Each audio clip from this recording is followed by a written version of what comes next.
I've been spending wild nights with your business partner for months. It's liberating to tell you." That's how she said it, with that twisted smirk on her face and a damn glass of wine in her hand. Like she was proud of it. Like she'd finally unlocked some achievement on her personal game of betrayal. Her name's Brittany, and once upon a time, I thought she was everything I ever wanted. Blonde, sharp, ambitious, sexy in that way that made other men jealous I had her. But that night, as she leaned back in her chair in our home, my home, I saw who she really was. And it wasn't just the affair. It was the thrill in her voice. The sick joy in knowing she was telling me something meant to destroy me. I didn't say anything for a second. I just watched her. The red dress she wore, the one I bought her last Christmas, now looked like the costume of a villain. My hands were shaking under the table, but my face stayed calm. Still, cold. She took that silence and ran with it. "Why aren't you angry?" she asked, swirling the wine. That's when I leaned forward, met her eyes, and said, "Because your lover doesn't know his company now belongs to me. And also his beautiful wife." Her wine glass stopped mid-sip. Her face froze. And that was the moment I'd been waiting for. Let me take you back a bit. 3 weeks before that night, I noticed Brittany started locking her phone. At first, I brushed it off. I mean, who doesn't these days? But then she started going on these yoga retreats every weekend. Always with her friend Tina. Always coming back glowing and strangely, too relaxed. I asked her about it once, and she laughed, too hard. Said I was being insecure. I've never been insecure. I'm Tyler Jacobs, CEO of JX Tech, a company I built from scratch. But when you've shared a bed with someone for 5 years, you know the way they breathe in their sleep. You know when their rhythm changes. It was a Tuesday afternoon when I finally caught something. She left her MacBook open, careless. I wasn't even trying to snoop. I was going to airdrop her a file. But there it was. A message thread with Nathan, my business partner. My best friend for 10 years. The man I built my empire with. And the messages? They weren't just flirty. They were dirty. Explicit. She talked about things she'd never even considered doing with me. Called him daddy. Told him she loved sneaking around. That it made her feel alive. Said I was boring, predictable, and clueless. I felt something crack inside me. But I didn't rage. I didn't cry. I did what CEOs do. I strategized. The next morning, I met with my legal team. Turns out Nathan had been playing fast and loose with some of the contracts. Left himself vulnerable. All I needed was leverage. And now, I had it. I told my lawyers, I want full control. Quietly. Meanwhile, I played the perfect husband. I kissed Brittany goodnight. Let her go on her fake weekend getaways. Even made dinner plans. I needed that dinner. I needed the moment. The finale. And when she said it, "I've been spending wild nights with your business partner for months," and smiled like she was finally free, I hit her back with the truth that crushed her smug little soul. Your lover doesn't know his company now belongs to me. And also his beautiful wife. Yeah, I didn't just take the business. I took Vanessa, Nathan's wife. A real woman. One who'd been suspecting the affair, just like I had. We'd been quietly planning together, slowly pulling the rug from under them both. She hated betrayal even more than I did. When Brittany finally found her words again, her voice cracked. "You're lying." I stood up slowly. Calm. Cold. Am I? I pulled out the folder from the briefcase beside me. This is the new ownership agreement. Signed, sealed, and filed. As of this morning, Nathan has no claim. And Vanessa? Well, she's staying in my guest house right now. Said she needs some peace. Brittany's face twisted. She went pale, then flushed red. "You're insane." "No," I said, buttoning my blazer. "I'm just not boring anymore, right?" And I walked out of our house. Left her sitting at that table with her wine, her lies, and her shattered little illusion of control. But that was only the beginning. Because when scorned men rise, they don't just burn the bridge. They buy the damn river. I walked out of the house that night and didn't even look back. The silence behind me was louder than any scream. I didn't need to hear her cry, if she even did. Brittany was too proud for that, or too broken to know she was already lost. I drove straight to Vanessa's place. Well, our place now. Technically my guest house, but she'd made it look like a magazine cover within a week. Candles lit. Soft jazz playing. The smell of fresh baked bread in the air. It was the kind of home Brittany never cared to create. Vanessa opened the door in a white robe and a glass of wine in her hand. She smiled the second she saw my face. "Did you tell her?" she asked. I nodded, loosening my tie. Every word. She didn't see it coming. Vanessa let out a soft, satisfied breath. Good. That lying skank deserved it. I sat on the couch, and for a few seconds, I let myself exhale.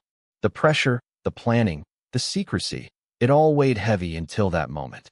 But Vanessa? She knew exactly how to keep it together. After all, she'd been living with betrayal too. Nathan had been cheating on her for over a year. She first caught on when he started coming home freshly showered late at night. The man never worked out, but suddenly he had a gym bag in the trunk. Then came the unexplained expenses, the weekend investor retreats that never made it to the calendar. She followed him once, took pictures, showed me everything. I didn't know it was with my wife, I'd said when she brought the photos. I didn't know it was with my husband's best friend, she'd replied. And that's where it began. Two betrayed spouses, united by pain, plotting revenge not out of rage, but with precision. We spent weeks gathering proof. Emails, messages, flight bookings. Then we hit him where it hurt. Nathan didn't just hand me control willingly. He thought we were preparing for a merger. He signed documents under the belief that he'd be CEO of an expanded empire. I made sure to throw in some legal jargon he'd never understand. And his mind was too distracted by Brittany's perfume to focus. By the time he realized, everything was out of his hands. Bank accounts? Frozen. Key clients? Gone. Staff? Resigned. His office? Locked. I'd orchestrated it down to the hour. The cherry on top? I sent him a bottle of the wine he and Brittany used to drink, 2008 Merlot, and a note that read, "You made her scream. I made her cry. Now I own everything that ever made you feel like a man." That was 2 days before the dinner. And Brittany? She still had no idea about the depth of it. Not just the business loss. Not just the betrayal. But how publicly her secret was about to become very, very exposed. Because I didn't plan on keeping this quiet. You see, cheating destroys more than just trust. It poisons your sense of reality. Makes you doubt every smile, every compliment, every kiss. I'd kissed Brittany the morning after she came home from screwing Nathan in a hotel room. She told me she loved me, with that same mouth. And I believed her. That's the part that stays with you. But now I had power again. And this time, I wasn't going to be quiet about it. Tomorrow, we'd go to war. Because Brittany was about to find out the second phase of my plan. She wasn't just going to lose her marriage. She was going to lose everything she thought made her untouchable. The next morning started quietly. Too quietly. I was in my office sipping coffee when Brittany stormed in like a tornado in heels. She didn't knock.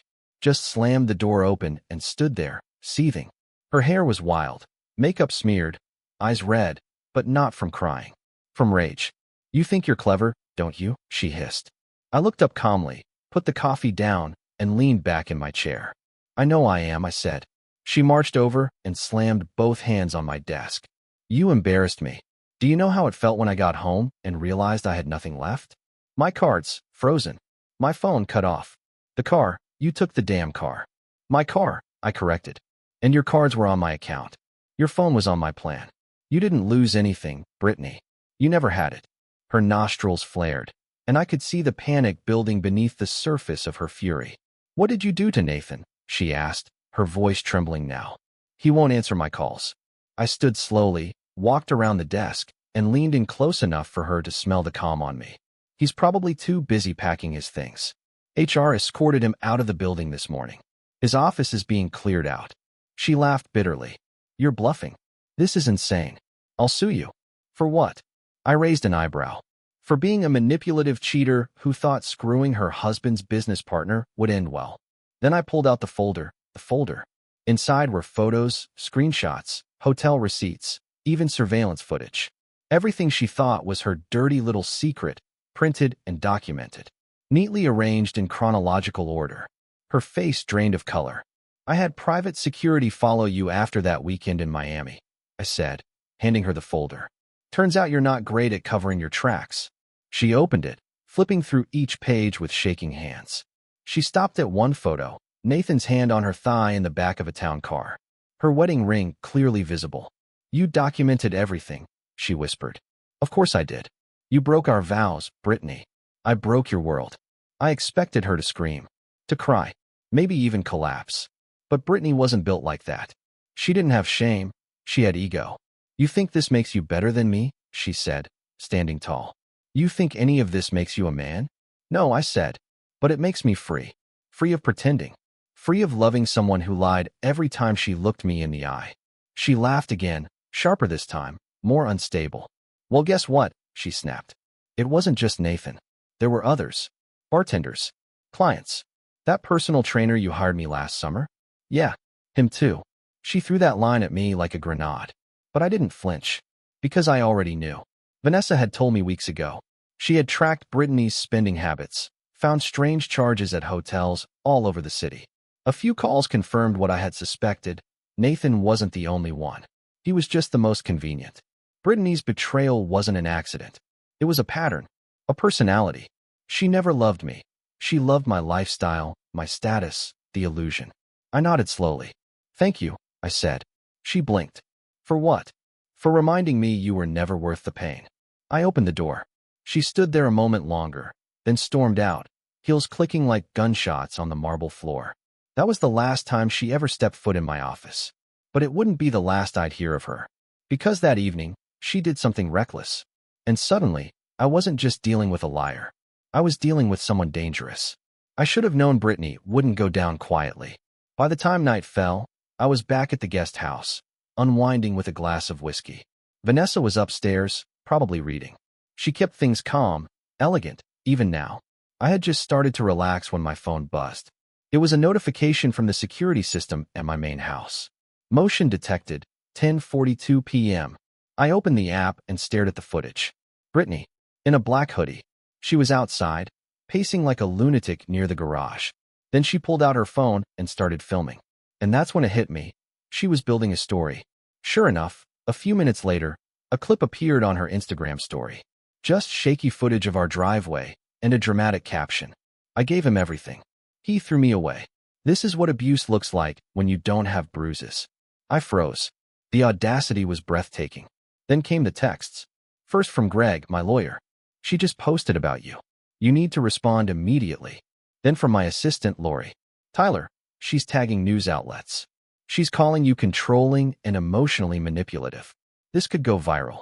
I sat on the couch, the screen's glow flickering like a warning light on my face. And still, no panic, no rage, just a deep, controlled breath. She was trying to burn me on the way down, but I had built fireproof walls. I called Greg. Let her talk, I said. You're sure? Yeah, just prep the cease and desist. Tomorrow morning. Let her dig deeper tonight. Because here's the thing. Brittany was all impulse, no foresight. She thought slandering me online would gain sympathy. She had no idea I had already briefed PR, HR, and our legal teams. Every time she tried to fabricate an accusation, it had been met with timestamps, proof, and witnesses. I'd been preparing for weeks. War doesn't start when the first shot is fired. It starts when the first strategy is drawn. Still, I couldn't sleep that night. Not because I was afraid, but because I realized just how far she'd go to protect her image. Not her marriage. Not her dignity. Just her reputation. Her follower count. Vanessa came down around midnight and sat beside me. She's unraveling, she said gently, watching me. I know. Do you regret any of it? I paused. Thought about it. I regret not seeing her clearly sooner. Vanessa nodded. Then she did something I didn't expect. She held my hand. You're not alone in this, she said. And that's when it hit me. This whole time, I thought I was acting alone, executing revenge like some cold mastermind. But I wasn't. Vanessa had been right there. Strong. Focused. With her own scars. We were both survivors of the same storm. And now, the woman who betrayed me was trying to start a wildfire. But I wasn't just ready for it. I was holding the extinguisher in one hand and her secrets in the other. Because the next day, I was going to release something Brittany never saw coming. She wanted drama? Fine. I was going to give her a headline. One she could never erase. The next morning, Brittany woke up to a storm she didn't control. She thought she was setting the narrative. That she'd paint herself as the heartbroken wife, abandoned by her cold, powerful husband. But when she logged in to see how her post was trending, she found something else entirely. I uploaded a video. Just 2 minutes long. But it was all I needed. The video started with Brittany laughing. Her laugh, that wicked, cocky laugh, taken from one of the many private recordings I had captured with home surveillance she had long forgotten about. In the background, her voice echoed. Honestly, I've been juggling Nathan and 2 others. Tyler has no idea. I could lie to him in my sleep. Cut to her words, clear as crystal, bragging to someone on a call. I'm not in love with Tyler. I'm in love with the lifestyle. The yacht, the black card, the attention. Tyler, he's just the dumbass who pays for it. No commentary, no music, no fancy edits. Just Brittany, exposing herself. Within 30 minutes, the clip had over 100,000 views. Comments exploded.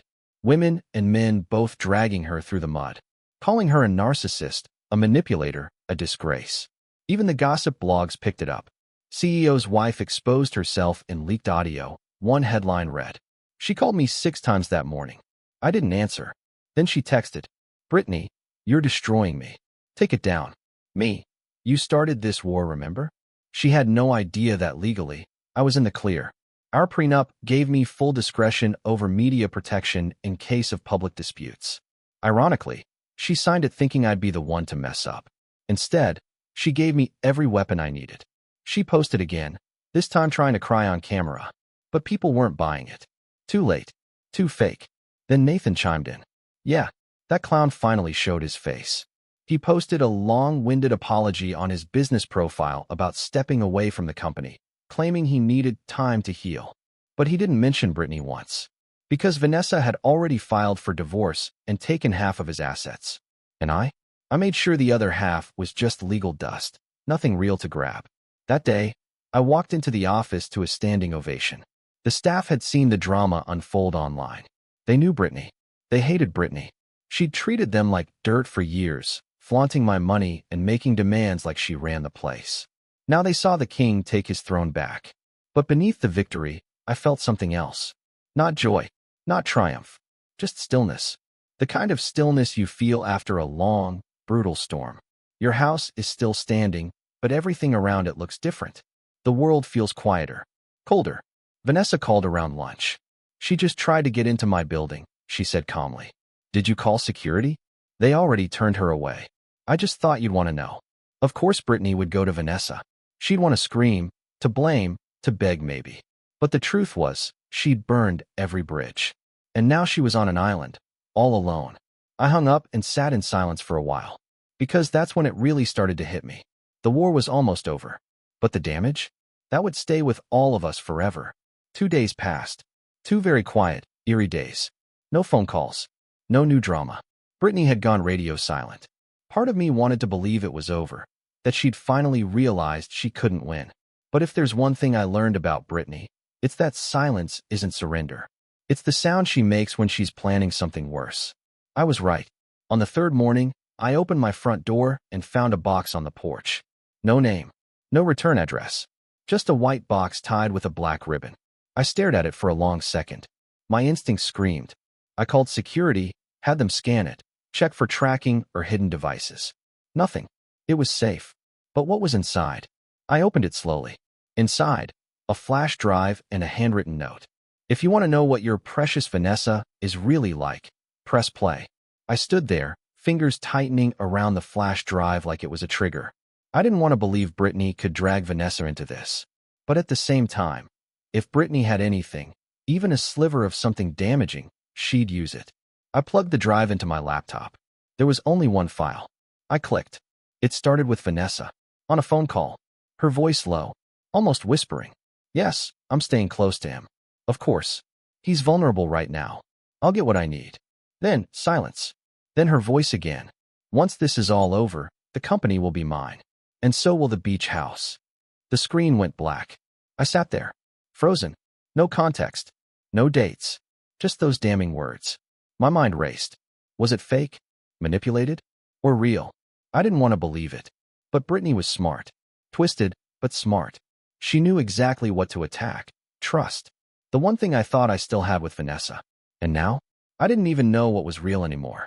I called Vanessa. No answer. I texted her. Need to talk. Urgently. She responded 5 minutes later. Come by. I drove to the guest house with a knot in my gut. The same feeling I had when I first found out about Brittany. That cold, sharp twist that tells you, you're about to lose something again. Vanessa opened the door like nothing was wrong. Hey, she said, stepping aside. You okay? I walked in without a word, pulled out the flash drive, and handed it to her. She stared at it, then at me. What is this? Just watch. I waited while she plugged it in, watched her face as her own voice played back to her. She didn't blink, didn't flinch. When it ended, she stood there, holding the desk with both hands. That's not real, she said softly. Tyler, that's not real. Then explain it. She turned to me, eyes wide, desperate. That's from a conversation I had with my lawyer. I was venting. I was angry. I was sarcastic. He said if I played things right, maybe I'd get the house. I laughed and said that. It was sarcasm. You have to believe me. I looked at her, trying to read between her panic and her pain. Was this the truth? Or just another layer of betrayal? I don't know what to believe anymore, I admitted. She stepped closer. I'm not Brittany, she said, and I never will be. But if you can't trust me now, then maybe she wins after all. That hit me. Hard. Because she was right. This was Brittany's endgame. Not to win me back. Not to save face. But to ruin whatever good was left in my life. To make me afraid to trust again. To make me her, bitter, alone, and poisoned by paranoia. I stepped back, needing space. Needing air. I need time, I said. Vanessa nodded, holding back tears. Take all the time you need. But don't let her turn you into someone you're not. I left. Drove around for hours. Because even after all the wins,